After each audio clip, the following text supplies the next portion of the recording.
बिस्मिल्लाहिर्रहमानिर्रहीम। अस्सलामु अलैकुम। मैं हूं डॉक्टर मुख्तार अहमद। उम्मीद करता हूं आप सब खैर व आफियत से होंगे। आज हम बात करेंगे एक ऐसी बीमारी के मुतल्लिक जिससे हर साल बेशुमार फार्मर नुकसानात उठाते हैं और परेशान रहते हैं। PPR जो इंतहाई ख़तरनाक और मोहलिक तरीन बीमारी है भेड़ बकरियों की। इससे न सिर्फ भेड़ बकरियों की अमवात होती हैं बल्कि इसके साथ साथ जो प्रेग्नेंट भेड़ बकरियां होती हैं उनकी एबार्शन हो सकती है। तो आज इस वीडियो में मुख्तसर वक्त में मैं इस बीमारी के मुतल्लिक चंद हक़ाइक़ आपके सामने रखूँगा।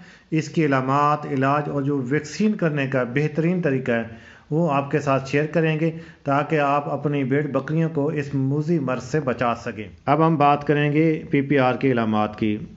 PPR की अलामात को समझना है तो आपको इन तस्वीरों को गौर से देखना होगा। इस वीडियो को गौर से देखें।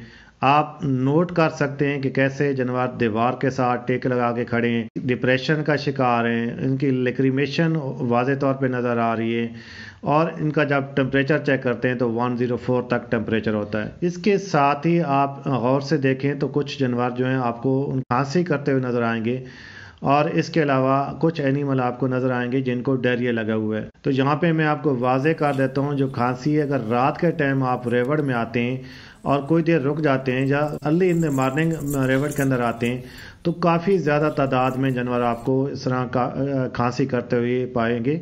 और ये खांसी इतनी शदीद होती है और इस इतनी ज़्यादा ज़ाया होती है, जानवर डे बाय डे कमज़ोर होना शुरू हो जाते हैं। और अगर जानवर को डायरिया लगा हुआ है जिसे हम रिक कहते हैं, तेज़ी से कमज़ोर होता है और चंद दिनों के अंदर लागिर हो जाता है। इसके अलावा जो नेज़ल डिस्चार्ज है शुरू में ये बड़ा वाटरी होता है, बाद में ये थिक होना शुरू हो जाता है जिसे पिरुलेंट कह सकते हैं, जिस तरह आप इस तस्वीर में देख रहे हैं। तो ये चंद एक इलामात हैं जो बड़ी प्रोमिनेंट होती हैं। इसके अलावा अगर बात करें तो कुछ जानवर जो प्रेग्नेंट बकरियां होती हैं वो पल गिरा देती हैं जिसे हम कह सकते हैं कि अबॉर्शन कर देती हैं। मुंह में इसके में वाज़े लीजन होती हैं जिससे हम कहते हैं मुंह पक गया है या मुंह का ख़राब होना। तो ये इसकी इंडिकेशन है। अगर इसका पोस्टमार्टम करेंगे तो उसमें आपको लंग्स बड़े इफेक्टेड नजर आएंगे जिस तरह आप देख रहे हैं। अब बात करते हैं इलाज के बारे में। अगर आपने वीडियो के शुरू में PPR के इलामात को बड़े गौर से देखा है तो इसका इलाज करना आपके लिए आसान हो जाएगा। सबसे जो इम्पॉर्टेंट बात है, जिस तरह ये बीमारी एक लंग्स को मुतासर करती है और दूसरा इंटेस्टाइन को मुतासर करती है। जहाँ तक लंग्स की बात आ जाती है तो उसके लिए हम कह सकते हैं कि जो टाइलोसिन ग्रुप है ज़्यादा इफेक्टिव है। इसके अलावा अगर आप सीफर इंजेक्शन का इस्तेमाल करते हैं तो सबसे बेहतर है। और फिर इंटेस्टाइन के लिए आप जो डायरिया जानवरों को लगा हुआ है तो उसके लिए आप एंट्रोपिन सल्फेट का इस्तेमाल कर सकते हैं। आप स्कोरेक्स सिरप का इस्तेमाल करवा सकते हैं, डायराबान पाउडर का इस्तेमाल कर सकते हैं। ये चीज़ें कर सकते हैं कि छोटे बच्चे हैं तो उनके लिए स्कोरेक्स ज़्यादा बेहतर रहता है। इसके अलावा ORS का इस्तेमाल करवा सकते हैं। मज़ीद ये कि अगर खांसी है तो खांसी के लिए सलाइन इलेक्ट्री, बुखार हो और गुड़ मिला के दे देंगे तो उनके लिए सबसे बेहतर रहेगा। PPR बीमारी की रोकथाम कैसे करेंगे?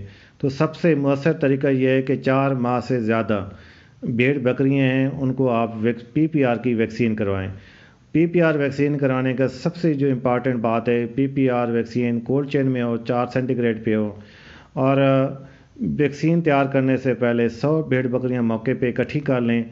उसके बाद वैक्सीन तैयार करें और कोशिश करें कि 1 घंटे के अंदर 100 भेड़ बकरियों को ये वैक्सीन लग जाए, उसका रिज़ल्ट बेहतरीन रहना। इसके अलावा चंद एक चीज़ों का लाजमी ख्याल किया करें। अगर बाहर किसी मंडी से या किसी शहर से भेड़ बकरियां लाते हैं तो पहले उन्हें अलहदा रखें। बीमारी आने की सूरत में उनका मुनासिब इलाज करें और बाकी जानवरों को उससे बचाएं। अगर आपके रेवड़ में बीमारी आ जाती है तो बीमार जानवरों को अलहदा रखें और सेहतमंद को उनसे दूर कर लें। और दूसरा, अपने रेवड़ को उन दिनों चराई पे ना लेके जाएं, किसी ऐसी जगह पे ना लेके जाएं ताकि दूसरा इलाका उस बीमारी से मुतासर ना हो और फौरी तौर पे अपने महकमा लाइफ स्टॉक से रब्ता कर लें। आखिर पे मैं आप सब दोस्तों का शुक्रिया अदा करता हूँ नेक तमन्नाओं और दुआओं के साथ। अल्लाह हाफिज़। पाकिस्तान जिंदाबाद।